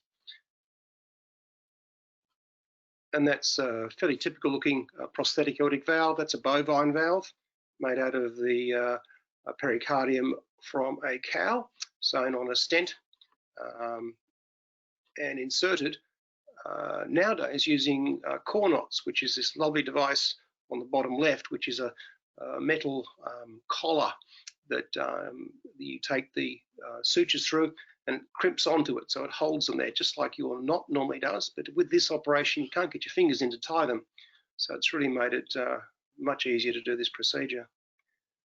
That's sort of what it looks like when you're finished. It's been my sort of routine technique for aortic valve replacement for the last 4 or 5 years now. The pleasing thing is they do mobilise very quickly. It's a fairly painless type incision compared to the stenotomy. They don't get discomfort from twisting and turning, and they can lie on their side quite early. They can drive quite early. They mobilise very quickly, and you've actually got to try and get them to calm down a bit, because some of them get quite active very quickly before their aorta, which has still got a hole in it just like a normal aortic valve replacement. That's got to heal, the aortotomy. You don't want them doing too much to get their blood pressure up in the first 2 months. And this is what they look like. This is at just at 2 months, a nicely healing wound, and as I mentioned, they mobilise very well. So that's the lesser invasive way of doing the standard aortic valve replacement, which is a replacement where the aortic valve's removed and a prosthetic valve implanted. Now, if that's deemed to be a high sort of risk for a patient, we can do what you probably all heard about is a TAVI, which is implanting a valve inside the previous or the patient's own aortic valve, so it's not removed. This is a balloon expandable sapien valve, and on the right you can see the balloon is inflated, and the valve which is on the left is being pushed up inside the patient's own calcific valve, and it's that calcium of the patient's valve that lets this hold in place without any sutures. TAVI is what we like to call them, which is a valve implant. The Americans call it a replacement, which is for reimbursement reasons in the States. So they call it a TAVR as opposed to a TAVI. And initially, these were done both through the femoral artery or through the apex of the left ventricle, depending on the size of their peripheral arteries and how easy it was to get the delivery device up through it, which used to be about a 20 to 24 French. That's about 8 millimeters. And obviously some of these older people had a fair amount of disease down there, so that was too hard to get up. So you put it through the apex of the left ventricle. But it's developed a fair bit since then, and the delivery sheaths have got much smaller, so most of them we do through the femoral artery fairly easily nowadays. And this is the range of valves we've got. The two on the left, actually all three on the left, are what we call self-expanding valves. So they spring open themselves. The two on the right, which are both sapien valves, are ones you blow up with a balloon to force it out. The self-expanders have a slight drawback in that they tend to be a little bit lower into the ventricle and can cause more AV nodal block, resulting in higher pacemaker placement afterwards. But you're still looking at 10 to 20% need for pacemakers after using this valve implant versus about 5% for a standard aortic valve replacement. This is done in a cath lab type scenario, either a cath lab that's fitted out for anesthesia, or some of the hybrid theatres, which are in theatre suites where you've got all the image intensification to the standard you have in a catheter laboratory. Used to be done with general anaesthesia, but now we do them just with sedation, which makes the patient's transit much quicker. Normally had a transesophageal echo down their throat at the start of the procedure when you do it with general anaesthesia, but nowadays we don't even need to use that. It's got that much quicker. Depending on the scenario with the patient, we decide whether they have a bailout option of going on to have a valve replacement on the table if there's any technical problems, or whether they're too sick to have that, in which case we wouldn't consider that. But that's a very, very rare phenomenon, thankfully, nowadays.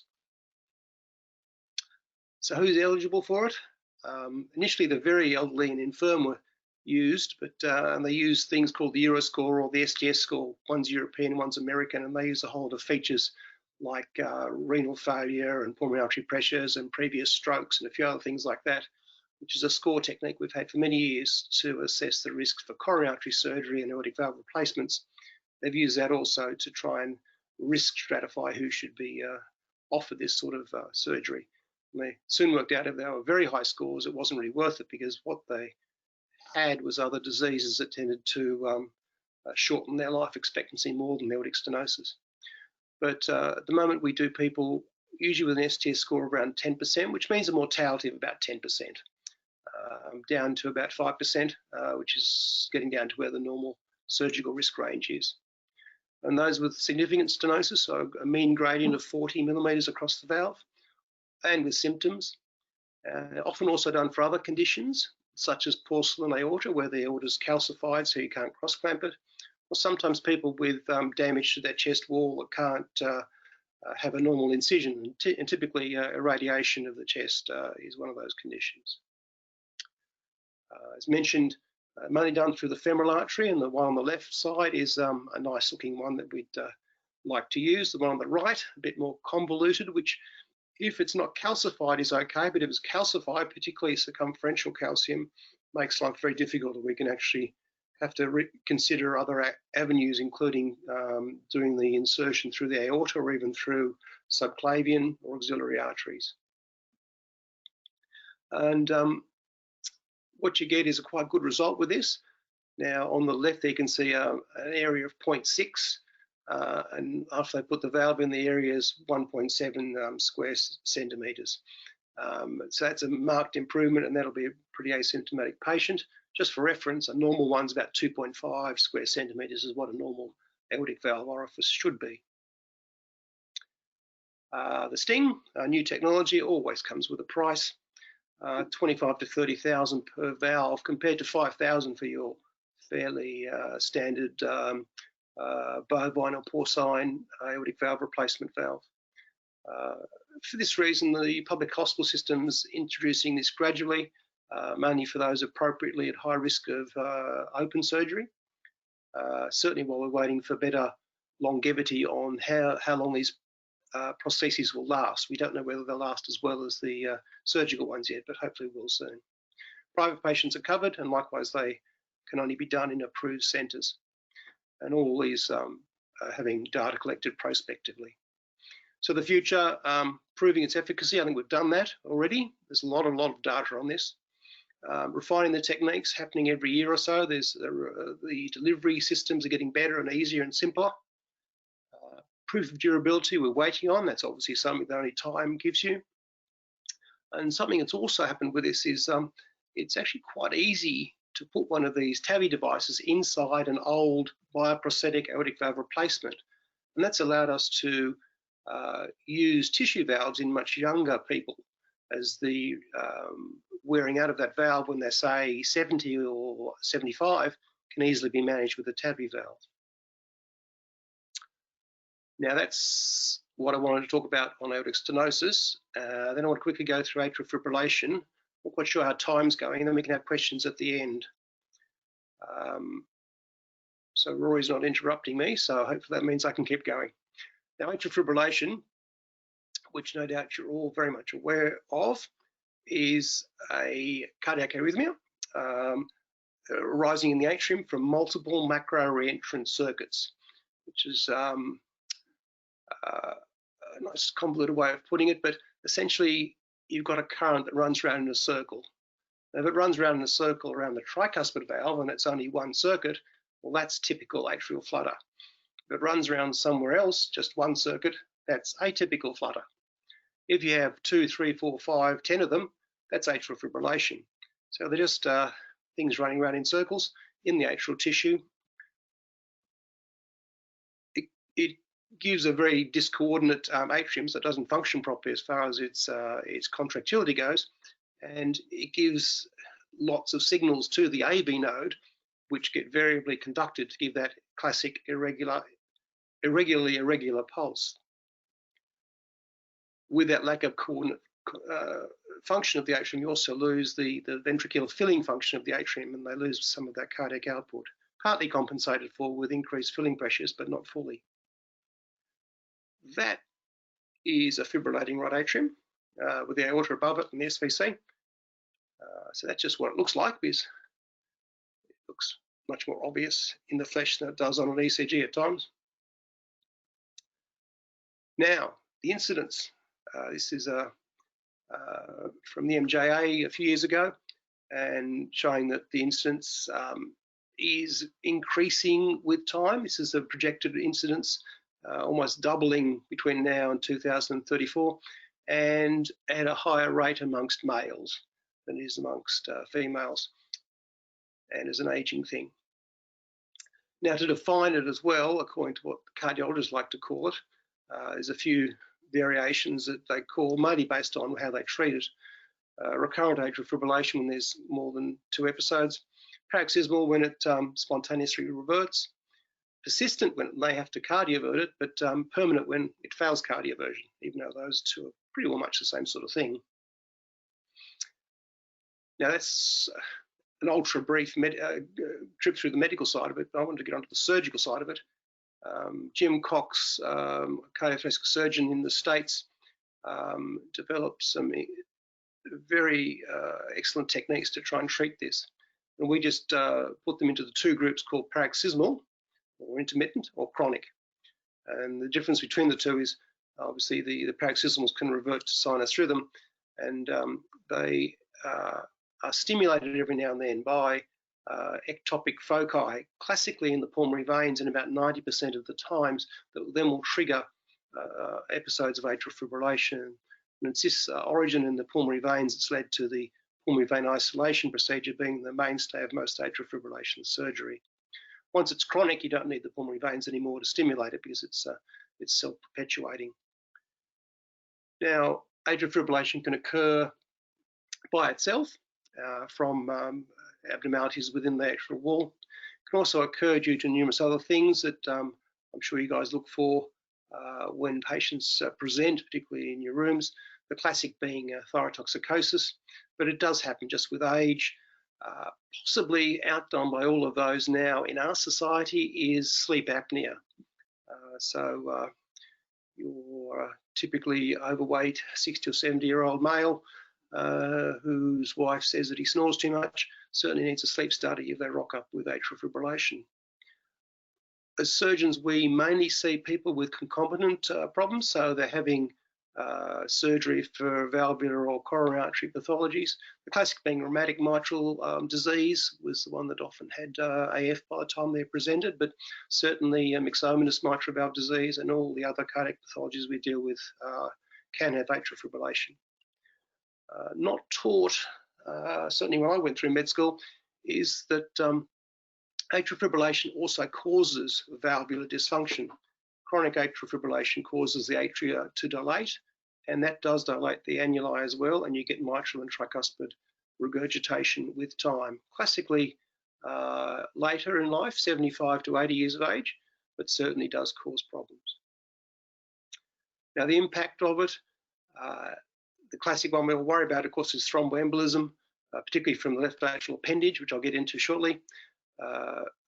That's obviously related with mortality, both from that, plus also the cardiac effects it has, and also hospital admissions. And certainly been well shown, at least, that it decreases survival after patients have had coronary artery surgery. So those consequences, again, the impairment of quality of life due to decreased cardiac output and/or strokes, increased atrial size causing mitral and tricuspid valve disease.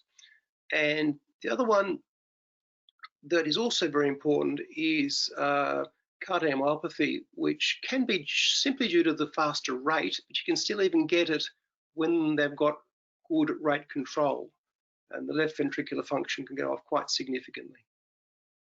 All that, of course, once again reinforced with increased mortality. Now, the therapies that you guys also will be dealing with a lot will be all the drugs, be they antiarrhythmics such as amiodarone or sotalol, as cardioverting type agents, versus rate control agents such as digoxin, calcium channel blockers, beta blockers. They will have side effects that I won't go into, which would take all night. Anticoagulation, the other important arm of this, either a NOAC or warfarin. Even though the NOACs are allegedly better, they still do have instances of hemorrhagic complications, be they intracerebral or elsewhere in the body. And that's constant year in, year out, and also obviously increases with age. Cardioversion, probably worthwhile once or twice, but after that, not really.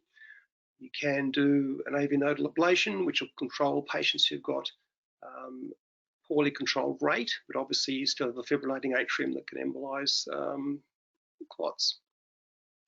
Catheter-based therapy, which is a cardiologist's way of doing the same thing I'm about to talk about, don't quite have the same ability to control delivery as we can open.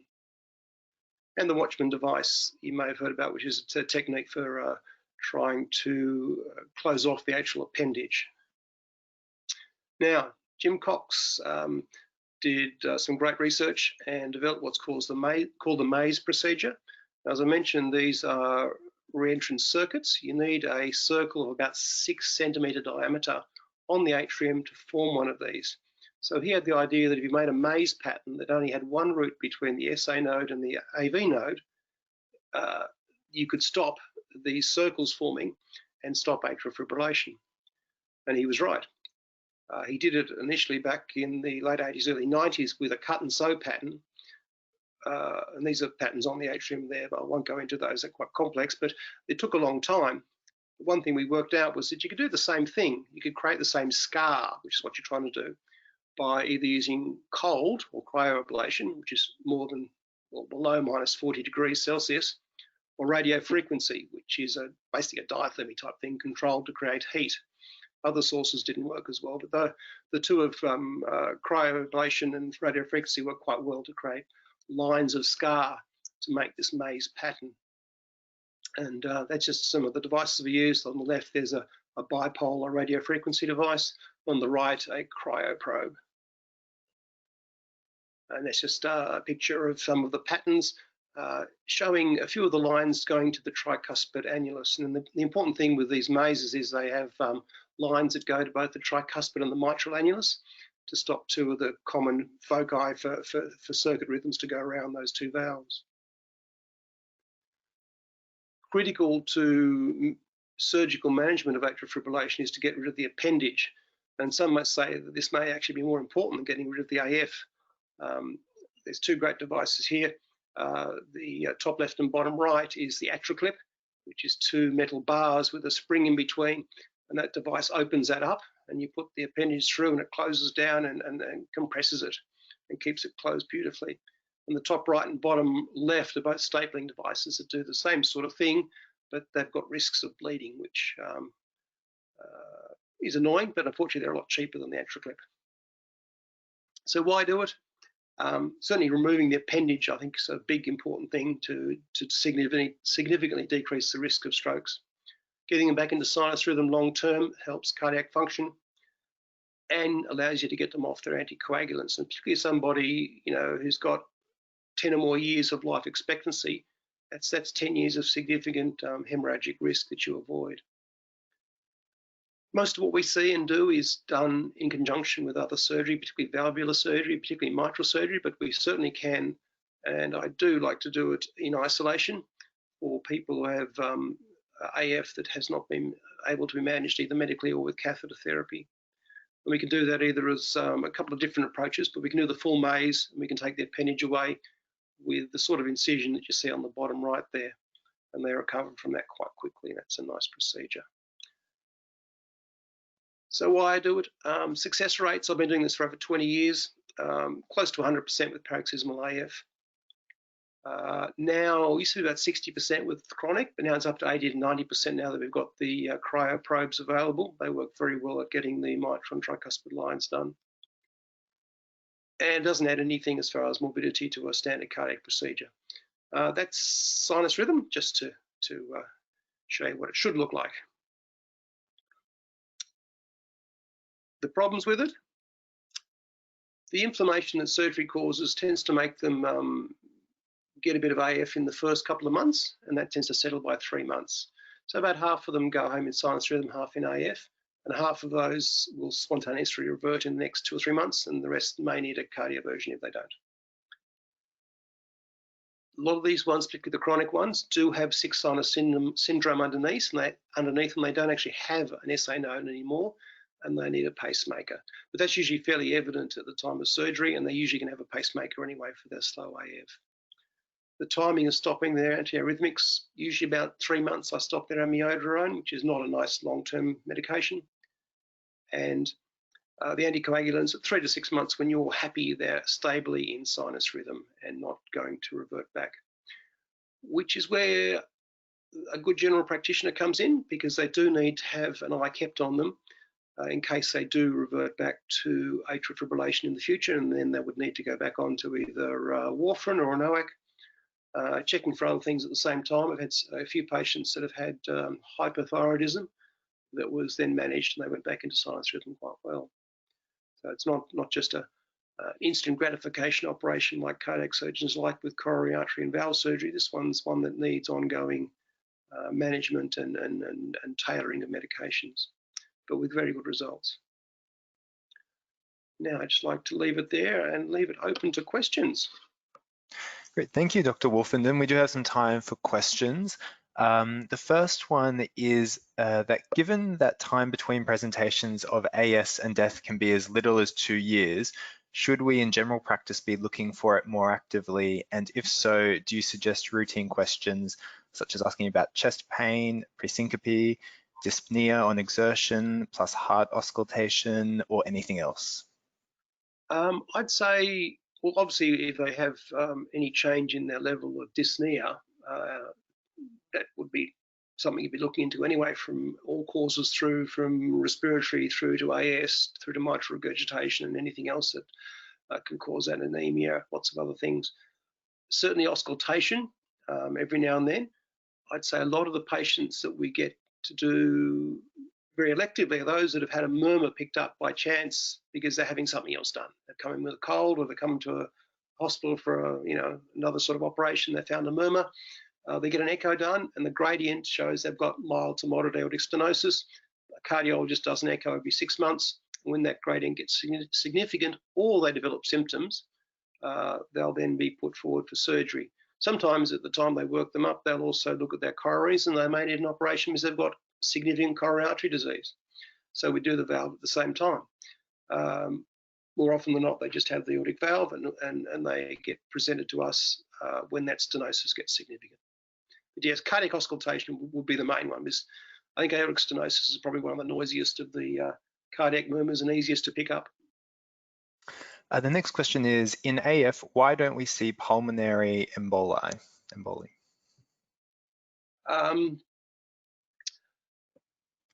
Now, the vast majority of patients who've had a stroke from AF, they see clots in the left atrial appendage. And therefore, we blame the left atrial appendage, which is probably correct. But that doesn't mean they don't come from elsewhere on the left side. Now, the flip side is, as the question says, why don't we get pulmonary emboli? It's very rare to see them in the right atrial appendage. Very rare. The flip side is the lungs are great filters, and you can get numerous emboli of, a centimetre type size that'll go through to a subsegmental part of the lung and just be cleared up by the lung over the next days to weeks that may not present with symptoms. So it's possible that they do occur, but they certainly are much, much less visible on the right side than they are on the left, for reasons I cannot give an answer to. Yeah, I was going to say this might relate to that, but does thrombosis only form in LA appendage? If so, why? Why not in the right atrium? As I said, very rare to see in the right atrium. As I said, the left atrial appendage is trabeculated. So when it loses contractility, you get stasis in there, and that allows clots to form in those trabeculi. The left atrium, the rest of the left atrium does not have those trabeculae. It's quite smooth. So I think that's the main reason it forms that way. We have a way of sort of measuring that risk. They can look at left atrial appendage velocities with an echo. And when we do a transesophageal echo, we also look at that, plus look at the atrium itself. And as you get slower speeds, you get what they call smoke, or SEC, spontaneous echo contrast, in the left atrium, where it looks a bit smoky. And that's a significant indicator that they're at a higher risk of thrombi forming. And the last question we have time for tonight is, how many patients require revision surgery for TAVI? Ooh. Be single-digit percentage, I would say, probably 2 or 3%. Now, most of those are early because the patient's own valve is left there. If the calcium's particularly asymmetric, say lumpy in one area and smooth in another area, the valve doesn't always sit as well, and you can get a leak beside the valve called periprostatic leak. And it's quite common with TAVI valves, what we call grade 1, which is only mild. But there's a good up to 30% incidence initially of moderate to severe periprostatic leakage early on that's required surgery. That's got much less with the newer valves, but still around about 5 to 10%, but only about 1 or 2% of those would require surgery. There's a few other things you can do to get rid of it, like putting a balloon in and dilating the prosthesis up more, and it gets rid of some of that leak, plus a few other things you can do. But about 2 or 3% is probably the answer. So it's fairly uncommon at the moment, thankfully.